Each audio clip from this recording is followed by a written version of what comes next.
انما حرم علیکم المیتہ، اللہ تعالیٰ نے تو تم پہ یہی بس 4 چیزیں ہیں جو حرام کی ہیں. کون سی؟ نمبر 1 مردار، والدم اور بہتا ہوا لہو. ایک لہو وہ ہوتا ہے جو گوشت کے اندر یا ہڈیوں کے اندر ہوتا ہے، وہ تو نہیں نکلتا. یہ ذبح کے وقت جو خون نکل گیا نا، وہ اس کا پینا حرام ہے. خون وہ خود پاک ہے، کپڑوں پہ لگ جائے، لیکن اس کا پینا حرام ہے. لیکن جو بوٹی کے اندر ہڈیوں کا جو گودا ہے وہ سب کا سب وہ بھی تو خون ہے. اسی طریقے سے کلیجی جو آپ بھون کے کھاتے ہیں اتنی مزے، خون کا ہی وہ ہے نا، وہ خون وہ بہتا ہوا نہیں ہے. یہ دم سے مراد بہتا ہوا لہو. ولحم الخنزیر، اور خنزیر کا، پگ کا، سور کا گوشت. کہتے ہیں جی وہ جناب اس کا نام لے لینا تو کتنے دن؟ 40 دن. تو قرآن اس بے شمار دفعہ نہ ہے. اس کا مطلب ہے کہ قرآن میں اگر یہ آیت کوئی پڑھے گا تو نعوذ باللہ اس کی زبان ہی پلید ہو جائے گی. سر قرآن میں جب آپ خنزیر کا نام لے رہے ہیں نا، تو خا کے اوپر بھی 10 نیکیاں ہیں، نون کے اوپر بھی 10 نیکیاں ہیں، زا پہ بھی 10 نیکیاں ہیں، یا پہ بھی اور را پہ بھی 50 نیکیاں ہیں خنزیر لفظ بولنے کے اوپر. قرآن کے اندر جب آپ بول رہے ہیں، قرآن میں تو شیطان کا نام لینے سے بھی نیکیاں مل جاتی ہیں، لیکن چھڑا نہیں شیطان کا نام لیا جا رہا ہوتا. اعوذ باللہ من الشیطان الرجیم. یہاں پہ تو 3 چیزیں ہوگی: مردار، بہتا ہوا لہو، خنزیر کا گوشت، وما اہل بہ لغیر اللہ، اور ہر وہ حلال چیز بھی جس کے ذبح کے وقت غیر اللہ کا نام لیا گیا ہو. ذبح کے وقت کسی اور ہستی کے لیے ذبح کیا جائے. ایک ویسے غیر اللہ کا نام تو بولا جاتا ہے چیزوں پہ. ظاہر ہے اب جب کسی نے کوئی گائے پالی ہوئی ہے تو وہ تو یہی کہے گا میری گائے، یا قربانی کے لیے بکرا لیا جائے گا تو یہی کہا جائے گا کہ یہ فلاں کا بکرا ہے. تو وہ اس پہ جو غیر اللہ کا نام بولا جا رہا ہوتا ہے وہ اس کی ملکیت کے اعتبار سے بولا جا رہا ہوتا ہے. لیکن جب اس کو ذبح کیا کریں گے تو سر اس پہ پھر تو صحیح مسلم میں تکبیر ہے، بسم اللہ اللہ اکبر. صرف اللہ بھی کہہ کے ذبح ہو جائے گا، اللہ کا نام لینا ہے، لیکن کم از کم اتنی آواز سے کہ اپنے کان سنیں. اگر دل میں پڑا نا تو وہ جانور حرام ہو جائے گا. یہ ذہن میں رکھیے گا.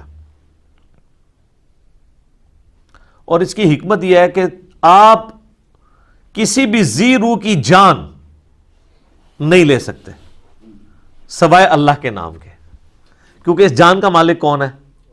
اللہ. تو جناب آپ جب میدان جنگ میں کسی کافر کی جان لیتے ہیں نا تو کس کے حکم سے لے رہے ہوتے ہیں؟ اللہ سے. ویسے تو آپ کسی ایک کافر کو ماریں گے نا تو جناب صحیح بخاری میں حدیث ہے، جس نے ایک ذمی کافر کو بھی قتل کیا نا وہ جنت کی خوشبو نہیں پائے گا، حتیٰ کہ جنت کی خوشبو 40 سال کی مسافت سے بھی آ رہی ہوگی. کافر کو مارنے سے بھی. یہ جان اتنی قیمتی چیز ہے، لیکن اللہ کے نام پہ جان لی جا سکتی ہے، جانور کی بھی، انسان کی بھی. ہاں جب کوئی کیس جوڈیشری کا کیس ہے اس میں آپ نے پھر خود نہیں لینی ہوگی، پھر عدالت نے فیصلہ کرنا ہوگا.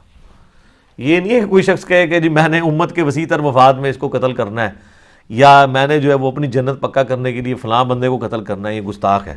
یہ نہیں، اس میں تو آپ اپنی جہنم ہی پکی کر رہے ہوں گے.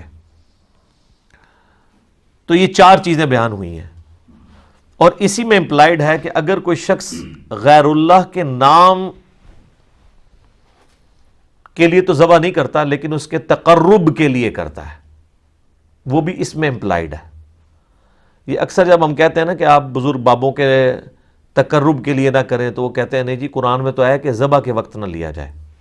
ٹھیک ہے، اگرچہ اس میں ذبح کے الفاظ نہیں ہیں، لیکن یہ اہل حدیث بھی زیادتی کرتے ہیں. وہ کہتے ہیں کہ جی وہ بس جس پہ بھی نام بولا گیا وہ ہو گیا، تو وہ کہتے ہیں یہ ذبح تو انہوں نے خود ڈالا ہوا ہے. وہ خود نہیں ڈالا ہوا، ذبح ہی مراد ہے. یہاں سے لغیر اللہ میں مراد ذبح ہی ہے.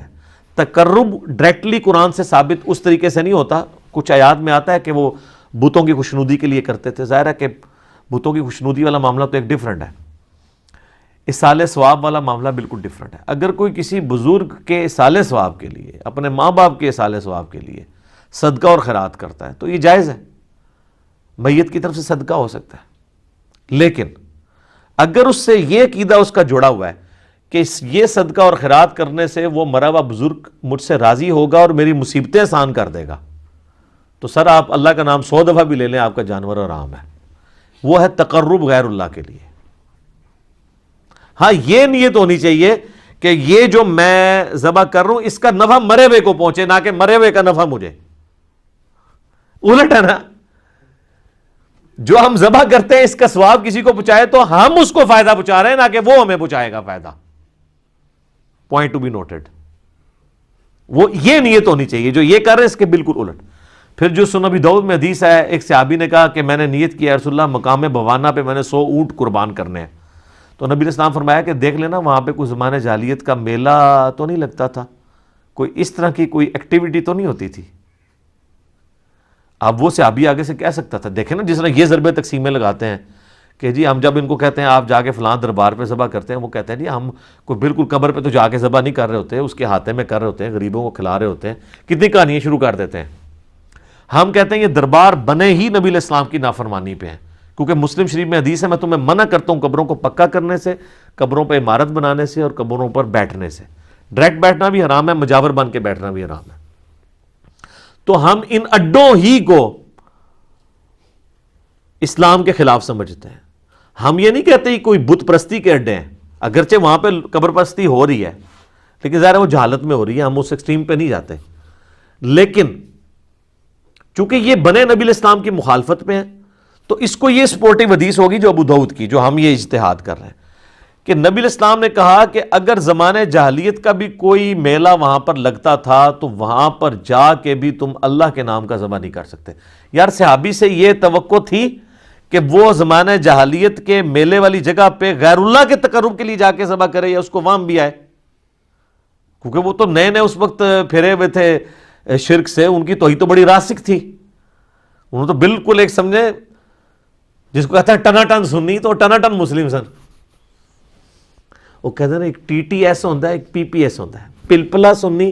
یہ میں کل مفتی اکمل صاحب کی تقریر سن رہا تھا، اے دیکھ لو ٹی ٹی سنی ہوتا ہے ٹنا ٹن سنی تے پی پی سنی ہوتا ہے جڑا پلپلا سنی، یعنی وہ اپنے علاوہ سارے نوں پلپلا کہندے نے. حالانکہ ساڈی ویڈیوز نے بھی سارے پلپلے ہو گئے نا اللہ دے فضل نال، ٹھیک ہے نا. پلپلا سے انہوں کر دیتا ہن کے رہ گیا جے. تو اب وہ صحابی تو ٹنا ٹن مواحد تھے نا، ان سے تو یہ ایکسپیکٹ نہیں تھی کہ وہ غیر اللہ کا تقرب کریں گے. لیکن نبی علیہ السلام نے کہا کہ نہیں، جہاں پہ زمانے جاہلیت کا بھی کوئی میلہ لگتا تھا نا ادھر اللہ کے نام کا بھی نہیں تم نے کرنا. یہ امام الموحدین کی تعلیم ہے. بالکل کاٹ کے رکھ دی ہر چیز، کوئی بھی چیز شرک کی طرف لینے والی تھی، لے جانے والی تھی، نبی علیہ السلام نے اس پہ کمپرومائز نہیں کیا. میں اس لیے اکثر کہتا ہوں کہ اگر رسول اللہ اپنی قبر سے نکل آئیں اور درس و تدریس کا سلسلہ مسجد نبوی میں شروع کر دیں اور وہ لائیو پوری دنیا میں سنایا جائے، اور اللہ کے لیے تو بعید نہیں ہے کہ اب اگر رسول اللہ دنیا میں تشریف لے آئیں تو پھر آپ علیہ السلام عربی میں بیان نہیں کریں گے، آپ کی ہر زبان میں لیکچرز آئیں گے، کیونکہ اس وقت تو مشرکین عرب پہ آپ کا غلبہ تھا اور آپ امت نے یہ کام کرنا تھا. اب اگر نبی علیہ السلام آئیں گے تو ظاہر ہے یہ تو دور ایسا ہے کہ گلوبل ولیج ہے دنیا، تو نبی علیہ السلام کے لیکچرز اردو میں بھی، انگلش میں بھی، عربی میں بھی آئیں. کوئی یہ بھی نہیں کہہ دیکھا جی عربی کچھ اور بولا سی ترجمہ کچھ اور ہو گیا.